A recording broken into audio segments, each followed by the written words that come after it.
नमस्कार, स्वागत है आपका एबीपी गंगा में। मैं हूं अवधेश। आप देख रहे हैं हमारा खास कार्यक्रम विश्लेषण। 2024 में भाजपा को टक्कर देने के लिए विपक्ष महागठबंधन की बड़ी बैठक करने वाला है। ये बैठक उस पटना में होगी जहां कभी जयप्रकाश नारायण ने विपक्षी एकता को एकजुट किया था।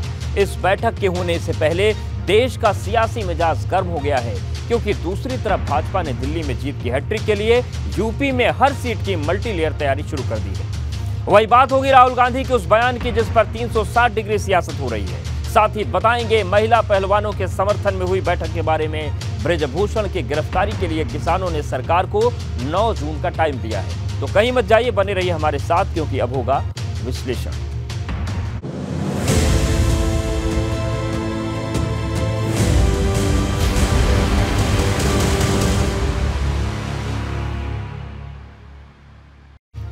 आज विश्लेषण में सबसे पहले बात पटना से महागठबंधन का संदेश। क्या विपक्ष का चेहरा बनेंगे अखिलेश? क्योंकि 12 जून को पटना में विपक्ष की एक बड़ी बैठक होने वाली है। इस बैठक में विपक्ष के 20 से ज्यादा दलों के नेताओं को बुलाया गया है। इसमें अखिलेश यादव भी शामिल हैं। इस बैठक के जरिए विपक्ष उसी तरह माहौल बनाना चाहता है जैसे पूर्व प्रधानमंत्री इंदिरा गांधी के खिलाफ 70 के दशक में जयप्रकाश नारायण ने पटना से सभी विपक्षी दलों को लामबंद किया था।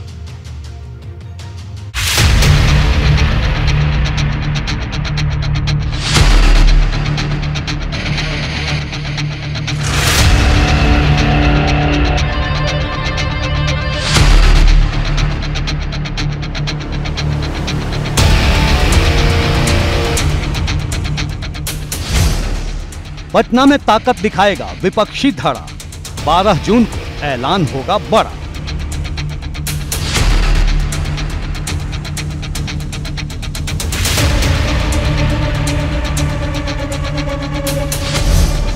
भाजपा के खिलाफ विपक्ष की गोलबंदी, हर सीट पर होगी किलेबंदी।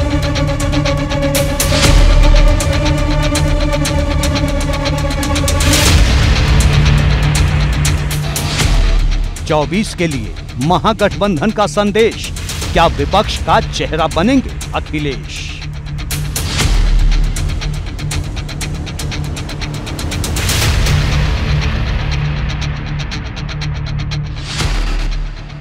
चौबीस की चुनावी जंग में साल भर से भी कम का वक्त बाकी है, लेकिन विपक्ष अभी से अपनी चुनावी बिसात बिछाने में जुट गया है। क्योंकि 12 जून को पटना में एक बड़ा मंच सजने जा रहा है, जिसमें उन दलों को बुलाया गया है जिनकी अपने राज्यों में भाजपा से सीधी टक्कर है। इस बैठक में सपा मुखिया अखिलेश यादव के भी शामिल होने की चर्चा है, क्योंकि ये बैठक बिहार के मुख्यमंत्री नीतीश कुमार के नेतृत्व में बुलाई गई है। जब नीतीश कुमार विपक्ष को एकजुट करने अलग अलग राज्यों के दौरे पर गए थे, तब उन्होंने एक मुलाकात लखनऊ आकर अखिलेश यादव से भी की थी। अब इस बैठक के जरिए जहां विपक्ष अपनी ताकत दिखाएगा, वहीं 24 में भाजपा को कैसे टक्कर दी जाए, इस पर भी मंथन किया जाएगा। हम लोग जिस दिन से साथ आए हैं, जिस दिन से महागठबंधन सरकार बनी है, अब भाजपा बाहर हुई है, तब से 24 के लिए डरे हुए हैं और डर निकल ही नहीं रहा है। असल में डर उनका निकलेगा कि नहीं निकलेगा, लेकिन जनता जो है देश की, उनको सत्ता से बेदखल जरूर करेगी। 12 जून को नीतीश कुमार जी ने सभी बड़े नेताओं को निमंत्रण दिया है, जो भारतीय जनता पार्टी के साथ नहीं है और जो देश में 2024 को परिवर्तन चाहते हैं, बदलाव चाहते हैं, ऐसे सभी देशभक्त पॉलिटिकल पार्टी। तो मुझे लगता है हम पटना जाने के बारे में सोच रहे हैं। बीजेपी के खिलाफ जो तीसरा मोर्चा है, उसकी नई स्क्रिप्ट 12 जून को पटना में लिखी जाएगी। नीतीश कुमार की इस बैठक में बंगाल की मुख्यमंत्री ममता बनर्जी भी शामिल होंगी, तो वहीं कांग्रेस के जो अध्यक्ष हैं मल्लिकार्जुन खड़गे, उन्हें भी बैठक में आने के लिए निमंत्रण दिया गया है। समाजवादी पार्टी की ओर से अखिलेश यादव इस बैठक में मौजूद रहेंगे। 12 जून को पटना के ज्ञान भवन में ये बैठक होनी है। विपक्ष की इस बैठक के लिए पटना के ज्ञान भवन को तैयार किया जा रहा है। इस बैठक के जरिए विपक्ष उसी तरह का माहौल बनाना चाहता है जैसे पूर्व प्रधानमंत्री इंदिरा गांधी के खिलाफ 70 के दशक में जयप्रकाश नारायण ने पटना में सभी विपक्षी दलों को लामबंद करके किया था। क्योंकि चर्चा है कि विपक्ष हर सीट पर भाजपा के सामने अपना एक साझा उम्मीदवार उतार सकता है, लेकिन विपक्ष की ये एकजुटता भाजपा को टक्कर दे पाएगी, ये बड़ा सवाल है। क्योंकि पटना में होने वाली बैठक को लेकर भाजपा अभी से हमलावर नजर आ रही है। दुश्मन का दुश्मन हमारे दोस्त के, और जो कर रहे हैं यूपी में नहीं, यूपी का सबसे कठिन चुनाव हम झेल के आए हैं 2019 का। 63 MP हमारे जीते हैं, उससे बड़ा गठबंधन कोई हो नहीं सकता। दूसरी बात यह है कि जो ममता गठबंधन में जाएंगी, एक भी वोटर उनका यूपी में नहीं है।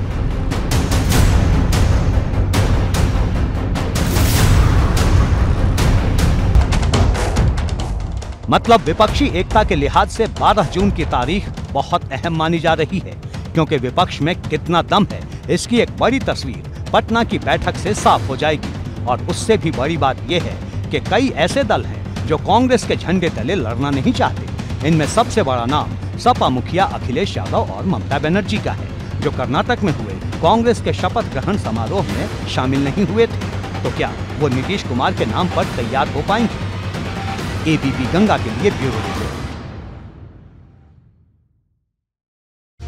तो 24 के लिए 12 वाली तारीख तय हुई है। पटना में होने वाली विपक्षी एकता की बैठक में करीब 20 दलों को बुलाया गया है, लेकिन इनमें कौन कौन से बड़े नेताओं के शामिल होने की चर्चा है, चलिए आपको दिखाते हैं और बताते हैं। देखिए, पहला नाम है अखिलेश यादव, राष्ट्रीय अध्यक्ष समाजवादी पार्टी। नीतीश कुमार, मुख्यमंत्री बिहार। मल्लिकार्जुन खड़गे, राष्ट्रीय अध्यक्ष कांग्रेस।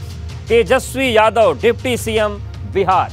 उद्धव ठाकरे, अध्यक्ष शिवसेना उद्धव गुट। अरविंद केजरीवाल, मुख्यमंत्री दिल्ली। एमके स्टालिन, सीएम तमिलनाडु। केसीआर, सीएम तेलंगाना।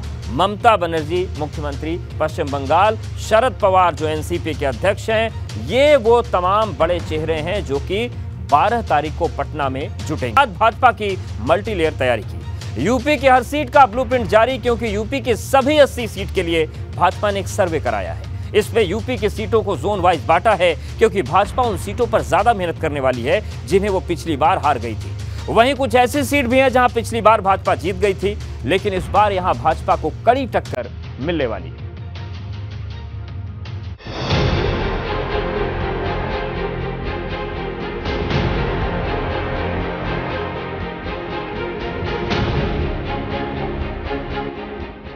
भाजपा ने शुरू की 80 सीटों की तैयारी। सर्वे में 3 जोन की लिस्ट जारी।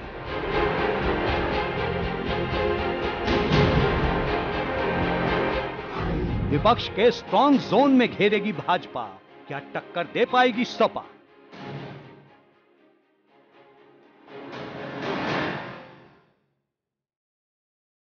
– 2024 में भाजपा को टक्कर देने के लिए जहां विपक्ष पूरे देश में खुद को एकजुट करने में लगा है, वहीं भाजपा ने अपना पूरा फोकस देश के सबसे बड़े सूबे पर लगा दिया है, क्योंकि यूपी ही वो किला है जिसने बीते 2 बार से दिल्ली में उसका राज तिलक किया है। और इस बार भाजपा ने यूपी में अपने लिए 80 के 80 सीटों का टारगेट सेट किया है, जिसे हासिल करने के लिए भाजपा ने एक सीट का सर्वे करवाया है और यूपी को 3 जोन में बांटा है, रेड, येलो और ग्रीन जोन। 2024 के लोकसभा चुनाव को लेकर बीजेपी ने मिशन 80 का जो लक्ष्य रखा है, उसके लिए पार्टी ने तैयारियां अभी से शुरू कर दी हैं। खासतौर से बीजेपी जहां सांसदों के कामकाज का सर्वे करा रही है, तो वहां हर एक लोकसभा सीट का भी इंटरनल सर्वे बीजेपी करा रही है और इसे 3 जोन में इन सीटों को बीजेपी ने बांटा है।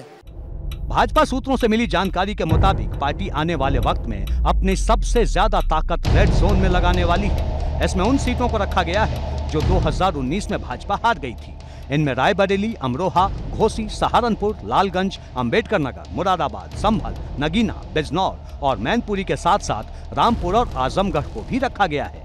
हालांकि ये दोनों सीटें भाजपा ने उपचुनाव में जीत ली थी, लेकिन भाजपा इन सीटों को भी रेड जोन में मानकर अपनी तैयारी कर रही है। इसके अलावा पिछली बार जीती इटावा, फिरोजाबाद और बदायूं की सीट को भी भाजपा ने रेड जोन में रखा है। रेड जोन में आने वाली सीटों की जिम्मेदारी खुद केंद्रीय गृह मंत्री अमित शाह ने संभाल रखी है। यहाँ भाजपा प्रधानमंत्री मोदी की ज्यादा से ज्यादा रैलियां कराने की भी तैयारी कर रही है। भारतीय जनता पार्टी की यही रणनीति है, इसी कारण केंद्र में और प्रदेश में हमारी सरकारें पूर्ण बहुमत से हैं और फिर से पूर्ण बहुमत में लाने के लिए ये सर्वे होता रहता है और हमारे सांसदों को भी लगातार निर्देश दिए जाते हैं, क्षेत्र में रहें, क्षेत्र में काम करें। रेड जोन में वो सीटें हैं जो बीजेपी 2019 के लोकसभा चुनाव में नहीं जीत पाई थी। इसमें आजमगढ़ और रामपुर की भी सीट को शामिल किया गया है। हालांकि ये दोनों सीटें बीजेपी उपचुनाव में जीती थी, लेकिन उसके बावजूद भी इन दोनों ही सीटों को बीजेपी ने रेड जोन में रखा है। रेड जोन के बाद येलो जोन में भी भाजपा बड़ी मेहनत करने वाली है। येलो जोन में वो सीटें हैं जिन्हें भाजपा ने 2019 के लोकसभा चुनाव में जीता था, लेकिन इस बार पार्टी इन सीटों पर सीधी लड़ाई मानकर चल रही है। इनमें फतेहपुर सीकरी, अकबरपुर, अमेठी, अलीगढ़, कैराना, फूलपुर, कौशाम्बी, श्रावस्ती, फर्रुखाबाद, कन्नौज, बागपत, भदोही, हाथरस, प्रतापगढ़ और सुल्तानपुर की सीटें हैं। येलो जोन में भी कुछ सीटें रखी गई हैं, यानी वो सीटें जो बीजेपी 2014 में जीती, 2019 में हार गई, या फिर 2019 में जीती पर उसे लगता है कि वहाँ जो जाति समीकरण है, जो आंकड़े हैं, वो उसके हिसाब से उतने फिट नहीं बैठते और इसीलिए पार्टी को लगता है कि वहाँ ज़्यादा मेहनत करने की ज़रूरत है। इसके अलावा ग्रीन जोन में वो सीटें हैं जहां भाजपा लगातार जीतती चली आ रही है या फिर जहां के जातीय समीकरण भाजपा के ही पक्ष में है। इनमें लखनऊ, कानपुर, गाजियाबाद, वाराणसी, गौतम बुद्ध नगर, झांसी, गोरखपुर, प्रयागराज, मथुरा और आगरा के साथ साथ अयोध्या, कैसरगंज, गोंडा, बरेली, लखीमपुर खीरी, महाराजगंज, देवरिया, मिर्जापुर, मथुरा, बांसगांव और संत कबीर नगर की सीटें शामिल हैं। इन सीटों पर पार्टी अलग रोड मैप तैयार कर रही है। हालांकि विपक्ष भाजपा की इस रिपोर्ट को लेकर उसे घेरने में जुटा है। और इसमें तैयारियां यहाँ इस हमारे प्रदेश कार्यालय में नहीं बल्कि पूरे हिंदुस्तान के अंदर इसकी तैयारियां हो रही हैं और इस सरकार को जो जनता के द्वारा चुनी गई और जनहित में कोई काम नहीं कर रही है, अपने मन की बात करते हैं, दूसरे मन की बात को नहीं सुना जाता है। इसका बहुत बड़ा विरोध है। हर बूथ पर 10 यूथ रहेंगे, 10 यूथ एक बूथ पर रहेगा और सबकी तैयारी माननीय अखिलेश जी के निर्देशानुसार सारा कंप्लीट कर लिया गया बूथ का। आने वाले 24 के चुनाव में घमासान युद्ध होगा और भाजपा को शिकस्त मिलेगी। दरअसल भाजपा चुनाव से पहले हर एक सीट के हिसाब से वहां की डेमोग्राफी के अनुसार अपनी रणनीति तैयार करती है। यानी अगर समीकरण और आंकड़े उसके पक्ष में होते हैं तो रणनीति अलग होती है, लेकिन अगर आंकड़े और समीकरण उसके पक्ष में नहीं होते तो रणनीति बदल जाती है। पर सवाल बड़ा ये है कि क्या भाजपा यूपी में सभी 80 सीटों पर कमल खिला पाएगी? एबीपी गंगा के लिए लखनऊ से अनुभव शुक्ला के साथ ब्यूरो रिपोर्ट। बात राहुल के बयान पर महाभारत, मुस्लिम लीग पर 360 डिग्री सियासत, क्योंकि राहुल गांधी ने अमेरिका में एक बयान दिया है जिसमें उन्होंने मुस्लिम लीग को धर्मनिरपेक्ष पार्टी बताया। अब राहुल के इसी बयान पर राजनीति गर्मा गई है। भाजपा ने राहुल के खिलाफ मोर्चा खोलते हुए उन्हें चौतरफा घेरना शुरू कर दिया। वहीं कांग्रेस राहुल के बचाव में उतर आई है।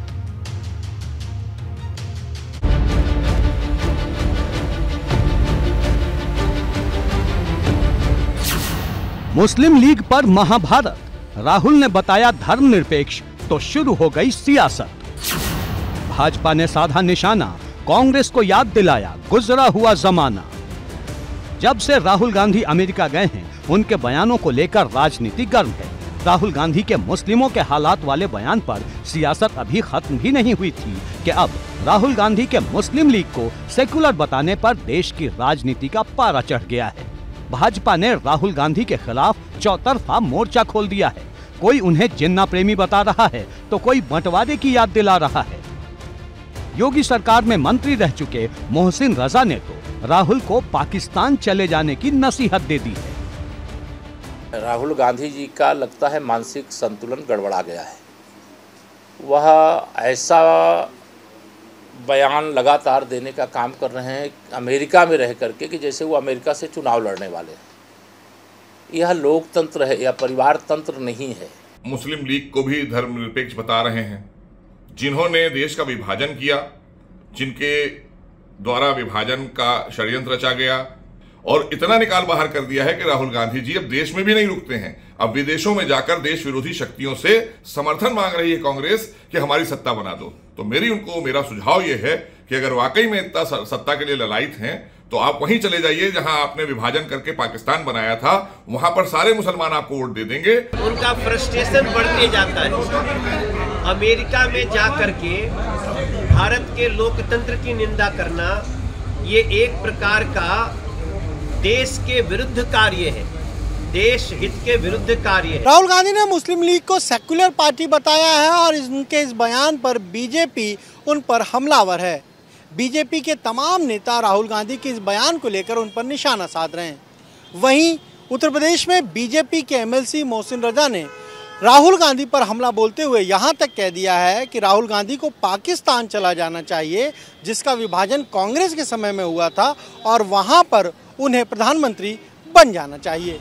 भाजपा की चौतरफा चढ़ाई के बाद कांग्रेस राहुल गांधी के बचाव में उतर आई है, जो न सिर्फ भाजपा को उसी के अंदाज में जवाब दे रही है, बल्कि उसे इंडियन मुस्लिम लीग का इतिहास भी बता रही है कि कैसे पूर्व प्रधानमंत्री अटल बिहारी वाजपेयी ने IUML के मंत्री ई अहमद को भारत का प्रतिनिधित्व करने जिनेवा भेजा था, और कैसे भाजपा ने नागपुर के नगर निगम चुनाव में इंडियन मुस्लिम लीग से गठबंधन किया था। राहुल गांधी ने जो कहा है वो शब्द ब शब्द सही है, इतिहास है और सच्चाई की धरातल पर है। भूल गए भाजपा वाले?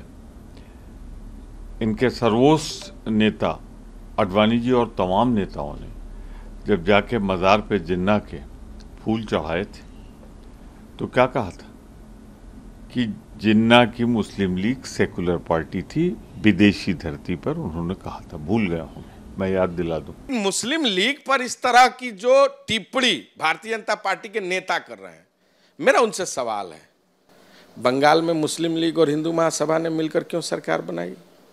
क्यों श्यामा प्रसाद मुखर्जी उस समय वित्त मंत्री हुए? 1942 में जब सरकार बनी तो किसके देखरेख में बनी? हिंदू महासभा मुस्लिम लीग ने बनाया। उस समय तो आप एक हो गए, और ये दोगलापन आपके पास कहाँ आता है? PDP के साथ सरकार किसने बनाई? अडवाणी जी जो उनके सबसे पुराने मेंबर हैं, वो गए थे जिन्ना की मज़ार पे, उन्होंने वहाँ फूल चढ़ाए थे और जिन्ना को सेक्युलर कहा था। तो क्या कहना चाहते हैं वो कि जिन्होंने जिन्ना को सेक्युलर कहा था, जो मुस्लिम लीग का फाउंडर मेंबर था, तो क्या अडवाणी जी ने अगर सेक्युलर कहा तो क्या उनके भी मानसिक संतुलन पर वो सवालिया निशान उठाने जा रहे हैं? ये दोहरी विचारधारा क्यों? दरअसल राहुल गांधी से वॉशिंगटन DC में एक सवाल पूछा गया था कि आप एक तरफ भाजपा का विरोध करते हुए लोकतंत्र में धर्मनिरपेक्षता की बात करते हैं, और दूसरी तरफ केरल में कांग्रेस का मुस्लिम लीग के साथ गठबंधन रहा है। इस सवाल के जवाब में जैसे ही राहुल ने मुस्लिम लीग को सेक्युलर बताया, राजनीति गर्मा गई। Muslim League is a completely secular party. Right. There's nothing non-secular about the Muslim League. इससे पहले राहुल ने मुस्लिमों के हालात की तुलना 80 के दशक में दलितों से की थी, लेकिन बड़ा सवाल ये है कि क्या अमेरिका में राहुल की मुस्लिमों को लेकर की जा रही बयानबाजी मुस्लिम वोटर को अपनी तरफ लामबंद करने के लिए है? क्योंकि अलग अलग राज्यों में मुस्लिम वोटर वहां की क्षेत्रीय पार्टियों को वोट करते हैं, जैसे यूपी में सपा को, तो बिहार में RJD और JDU को। लेकिन अब कांग्रेस की कोशिश मुस्लिम मोर्चे पर खुद को मजबूत करने की है, ताकि वो भाजपा को सीधी टक्कर दे सके और उन राज्यों में अपनी ताकत बढ़ा सके जहां मुस्लिम वोटर गेम चेंजर की भूमिका में हैं। ABP गंगा के लिए ब्यूरो रिपोर्ट।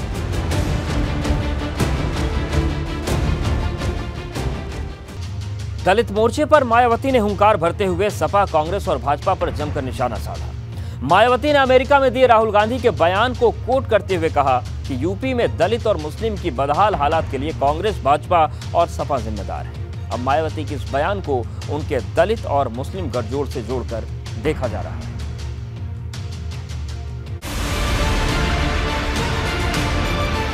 दलित मोर्चे पर माया की हुंकार, विरोधियों पर किया जमकर प्रहार। दलित मुस्लिम एकता की दुहाई, 24 में होगी लड़ाई।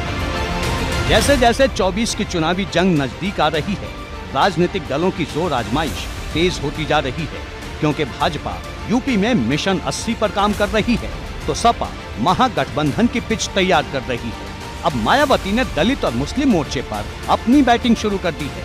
माया ने अमेरिका में मुस्लिम और दलित की स्थिति पर दिए गए राहुल गांधी के बयान को कोट करते हुए इन दोनों समाज की बदहाल स्थिति के लिए भाजपा और कांग्रेस के साथ साथ सपा को भी जिम्मेदार ठहरा दिया।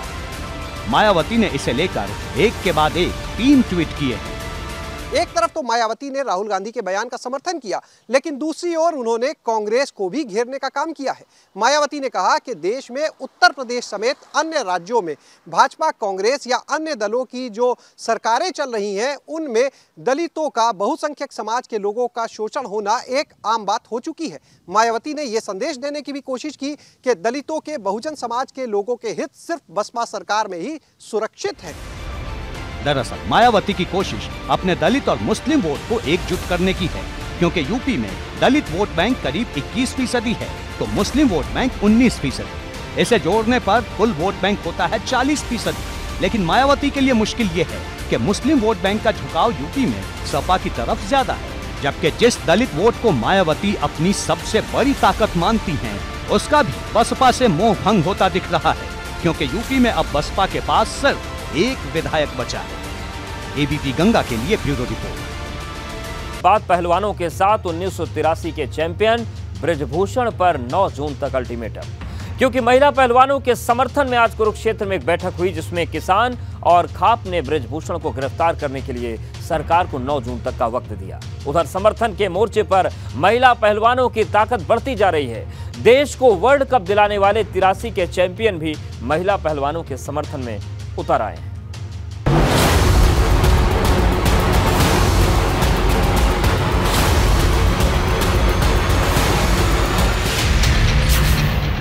पहलवानों के साथ 1983 के चैंपियन, 9 जून के बाद खाप लेगी एक्शन।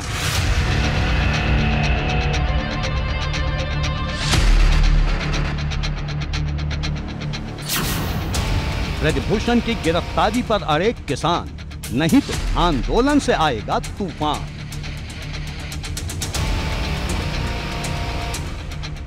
महिला पहलवान और ब्रजभूषण सिंह के बीच छिड़ी लड़ाई में शुक्रवार को पूरे देश की निगाहें कुरुक्षेत्र पर टिकी रहीं, क्योंकि जिस कुरुक्षेत्र में महाभारत का युद्ध हुआ था, उसी कुरुक्षेत्र से किसान संगठन और खाप ने ऐलान कर दिया कि 9 जून तक अगर ब्रजभूषण की गिरफ्तारी नहीं हुई तो देश भर में पंचायतें होंगी। 9 तारीख तक का टाइम है, वो बातचीत से ऐसे मामले को समाधान करें, उनकी गिरफ्तारी हो, और नहीं तो 9 तारीख में इन बच्चों को वहाँ पे जंतर मंतर पे बैठाने लेके जाएंगे, पूरे देश भर में पंचायतें करेंगे। खाप चौधरियों ने निर्णय लिया है कि 9 जून तक सरकार को अल्टीमेटम दिया जाता है, क्या तो ब्रजभूषण शरण सिंह की गिरफ्तारी हो या फिर वो पहलवानों से बातचीत कर कोई रास्ता निकाले। अगर ऐसा नहीं किया जाता है तो पहलवानों को वापस ले जाकर के जंतर मंतर में बैठाया जाएगा, जहां पे वो धरना प्रदर्शन कर रहे थे। राकेश टिकैत ने साफ तौर पे कहा है कि हम पहलवानों के साथ हैं और पहलवानों से बातचीत करे सरकार, या फिर हम लोगों से बातचीत करो, इस पूरे मामले का समाधान निकले। उधर समर्थन के मोर्चे पर महिला पहलवानों की ताकत बढ़ती जा रही है। देश को वर्ल्ड कप दिलाने वाले 83 के चैंपियन भी महिला पहलवानों के समर्थन में उतर आए हैं। सभी सदस्यों ने संयुक्त बयान दर्ज करवाकर महिला पहलवानों का समर्थन।